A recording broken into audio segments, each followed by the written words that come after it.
سورہ بقرہ آیت نمبر 275 اور 76۔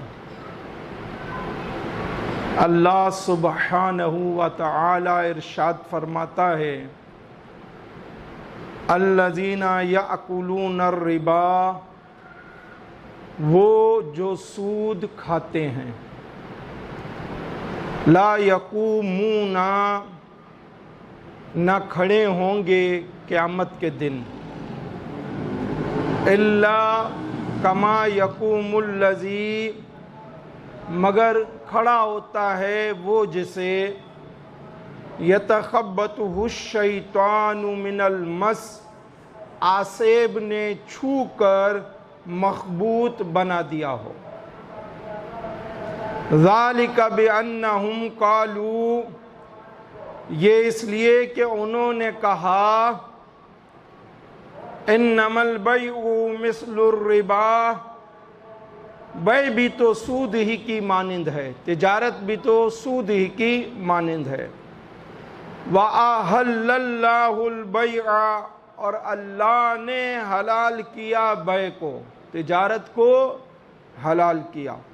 وَحَرَّمَ الرِّبَا، اور حرام کیا سود کو۔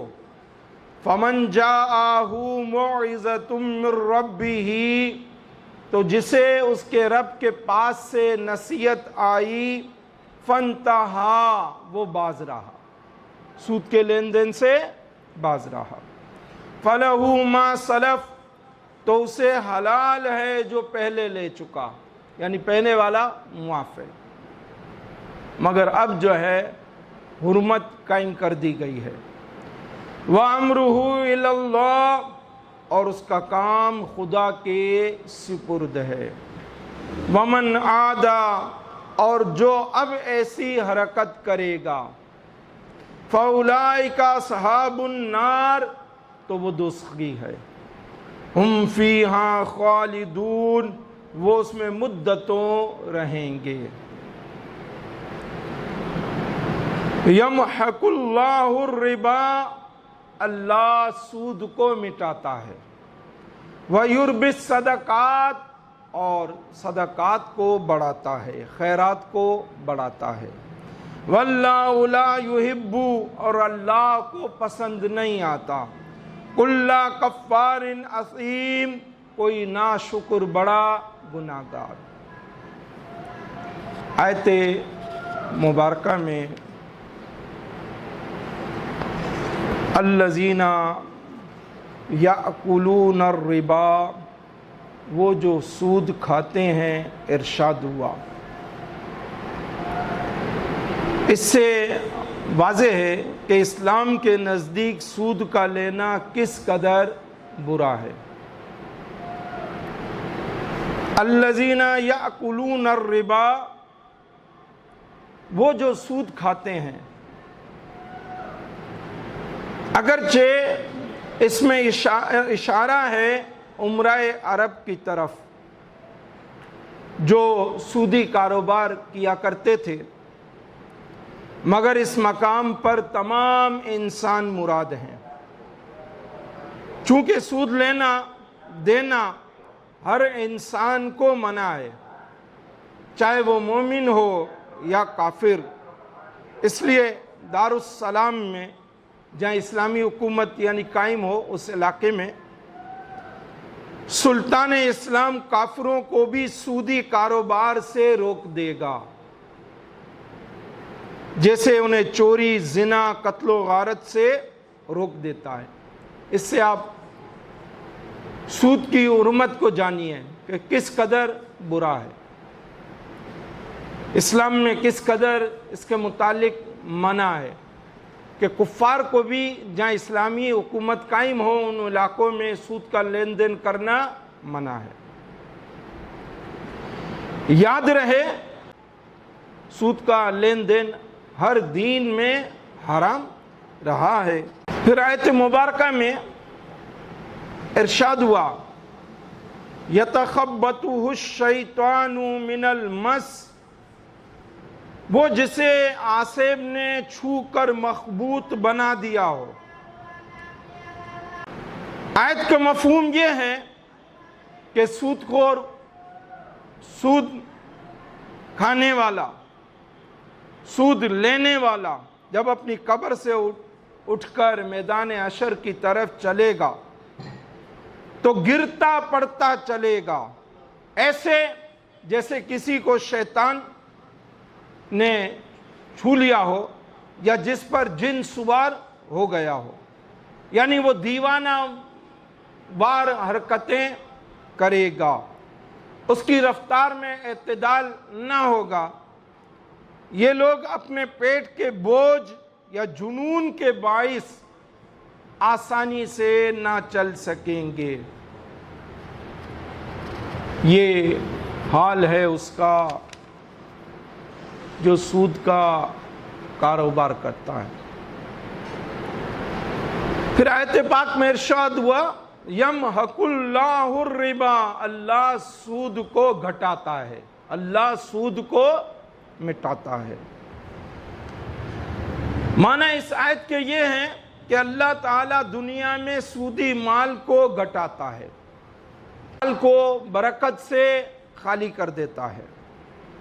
جس حلال مال میں سود شامل ہو جائے اسے بھی نقصان سے دوچار ہونا پڑتا ہے، اور قیامت میں سود خور ہلاک ہوگا۔ یہ مال سود خور کے کسی کام نہ آئے گا، بلکہ الٹا اس کے لیے قیامت میں وبال جان بن جائے گا، اور دنیا میں اس کے لیے بوجھ ہے۔ پھر آیت مبارکہ میں ارشاد ہوا وَيُرْبِي الصَّدَقَاتِ، اور صدقات کو اللہ بڑھاتا ہے، کہ اللہ تعالیٰ ہر قسم کے صدقات کو، چاہے وہ نفلی ہوں یا فرض و واجب، بڑھاتا ہے۔ صدقہ کے بعد جو مال بچ رہتا ہے اس میں برکت آ جاتی ہے۔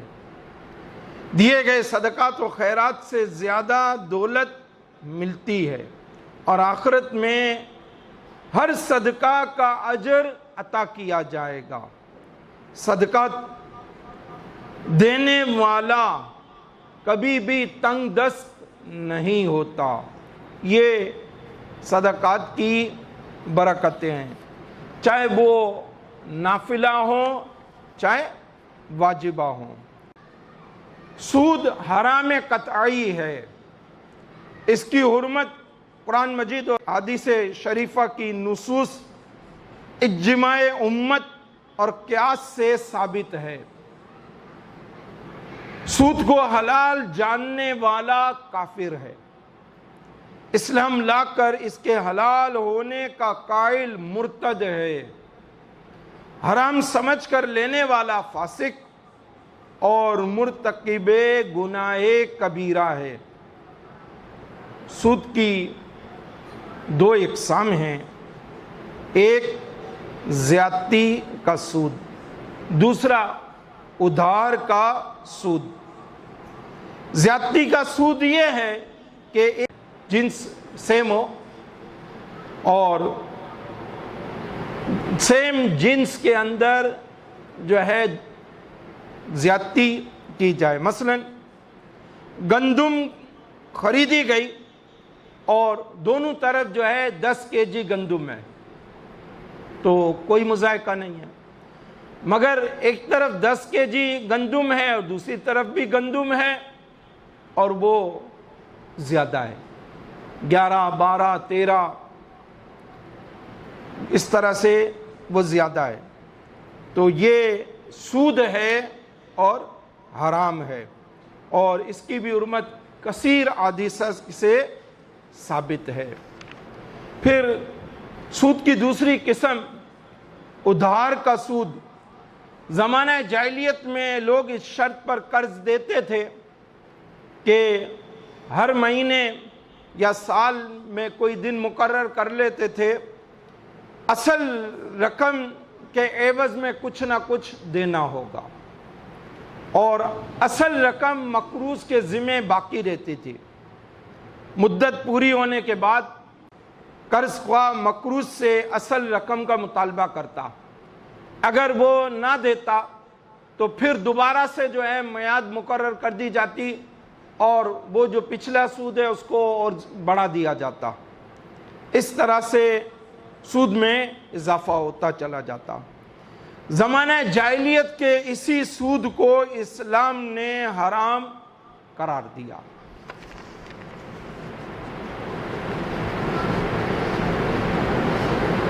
اسی طرح جس طرح سود لینا حرام ہے، سود دینا بھی حرام ہے۔ اسلام میں یہ سود کا حکم ہے، جو شخص اس کاروبار میں شریک ہو وہ بھی اس کا مرتکب ہے۔ سودی دستاویز کا کاتب، گواہ اور معاون یعنی مددگار کے لیے وہی حکم ہے جو سود لیتا ہے یا دیتا ہے۔ فرق صرف اتنا ہے کہ سود خور گناہگار بھی ہے اور ظالم بھی ہے۔ اس کی حرمت کا بیان قرآن مجید کی نص قطعی میں ہے، باقی لوگوں کے لیے وعید حدیث طیبہ میں موجود ہے۔ جیسا کہ محبوب کریم علیہ الصلوۃ والسلام کا ارشاد پاک ہے، لعن اللہ اکل الربا، اللہ نے سود کھانے والے پر لعنت فرمائی، ومؤکلہ، اور کھلانے والے پر، وشاہدہ، اور اس کے گواہ پر، وکاتبہ، اور اس کے کاتب پر بھی لعنت فرمائی ہے۔ حلال و حرام کا موازنہ کیا ہے؟ حلال میں برکت ہے اور حرام میں بے برکتی ہے۔ سود کا مال اگرچہ کثیر ہو جائے مگر ہمیشہ برکت سے محروم رہتا ہے۔ یاد رہے، کثرت اور برکت میں نمایاں فرق ہے۔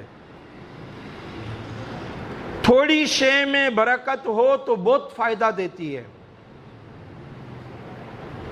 جبکہ شے کی کثرت بعض اوقات بوجھ اور بعض اوقات عذاب کا باعث بن جاتی ہے۔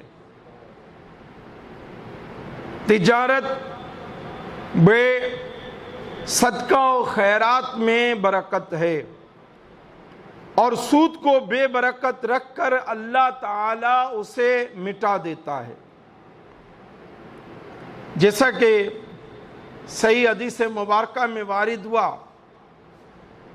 امام احمد نے اور امام طبرانی نے اسے حضرت عبداللہ بن مسعود رضی اللہ تعالی عنہ کے حوالے سے نقل کیا،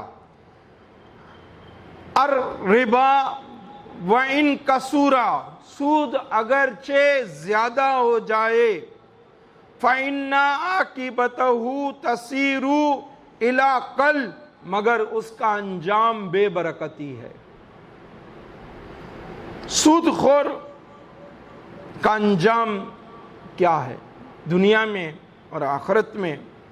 سود خور کی عدالت دنیا میں ساقط ہو جاتی ہے، یعنی شرعاً اس کی گواہی قبول نہیں ہوتی۔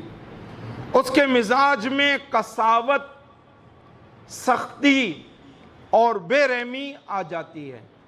اللہ تعالیٰ کے یہاں اس کا کوئی صدقہ، حج، جہاد اور کوئی صلہ قبول نہیں ہے۔ آخرت میں اس کا انجام حواس باختہ آئے گا، گرتا پڑتا آئے گا، اور آخرت میں اس کو بے انتہا مصیبت اٹھانی پڑے گی۔ یہ سود خور کا دنیا اور آخرت میں انجام ہے۔ لوگ اکثر کہا کرتے ہیں بہت سے مسائل میں ہمیں معلوم نہیں تھا، تو اس لحاظ سے سن لیں، احکام شرع سے جہالت گناہ کو معاف نہیں کر دیتا، بلکہ یہ خود ایک گناہ ہے۔ اللہ تعالیٰ نے اس کی مذمت فرمائی ہے۔ جن لوگوں نے سود کو تجارت کی مانند قرار دیا اللہ نے ان کی مذمت فرمائی۔ اسی طرح بعض دفعہ انسان، بہت سے لوگ، اور آج کل تو ظاہر ہے کہ علم سے دوری ہے، شریعت سے دوری ہے، تو یہ کہتے ہیں ابھی کر لو بعد میں دیکھی جائے گی۔ اس لحاظ سے شریعت کیا کہتی ہے؟ گناہ سب ہی جرم ہے، کسی گناہ کو ہلکا جاننا خود جرم ہے، مگر اللہ تعالیٰ نے 2 جرموں پر مجرموں کو اعلان جنگ فرمایا ہے۔ ایک سود خور، دوسرا کسی ولی سے عداوت رکھنے والا۔